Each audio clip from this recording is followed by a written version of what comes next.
Türkiye ile Mısır arasında istihbarat düzeyinde devam eden görüşmelerde Mısır'a Kıbrıs Adası büyüklüğünde bir alanın teklif edilmesinin ardından anlaşmanın yakın olduğu iddia edildi.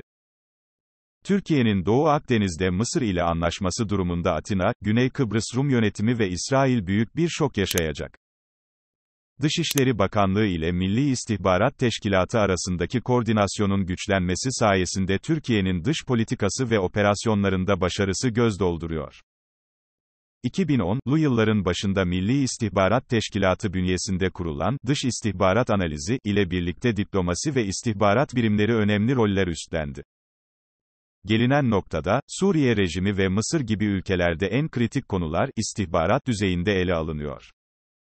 Diplomatik istihbarat konusunda Türkiye'nin her geçen gün kurumsallaştığına dikkat çeken uzmanlar, hem teknik bilgileri hem de özel metotlarla elde ettikleri bilgiler istihbaratçıları, örneğin diplomatlardan, oldukça farklı bir konuma getirmektedir, değerlendirmesinde bulundu.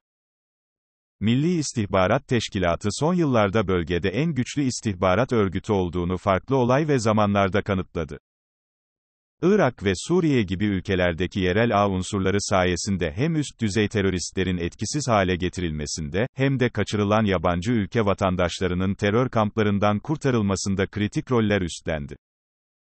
Milli İstihbarat Teşkilatı'nın yurt dışı harekatlarında da sağlamış olduğu yardım sayesinde Türkiye önemli başarılar elde etti.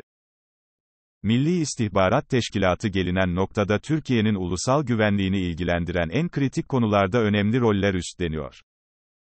Türkiye, bir tarafta Suriye rejimi ile diğer tarafta Mısır hükümeti ile görüşmelerini, istihbarat diplomasisi ile gerçekleştiriyor. Cumhurbaşkanı Recep Tayyip Erdoğan, Mısır'la Libya ile olduğu gibi deniz yetki alanlarının sınırlandırılmasına yönelik temasların olup olmadığına ilişkin bir soruya da şu yanıtı verdi. Burada tabii çok farklı gelişmeler var.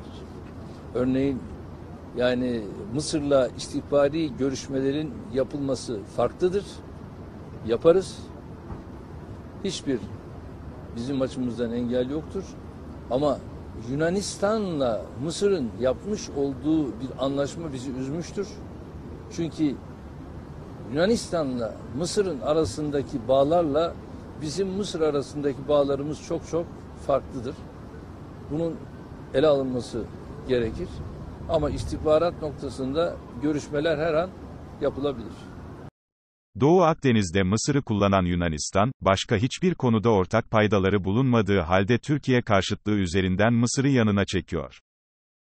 Birleşik Arap Emirlikleri'nin Mısır'a para aktarması ve Mısır'dan Türkiye ile görüşmemesi isteğinin farkında olan Ankara, Mısır ile bir süre önce başlattığı arka kapı diplomasisini üst düzey istihbarat örgütleriyle görüşmelerini sürdürüyor. Hande Fırat'ın köşe yazısında açıkladığı bilgilere göre, Türkiye Mısır'a 3 Kıbrıs adası büyüklüğünde bir alan teklif etti.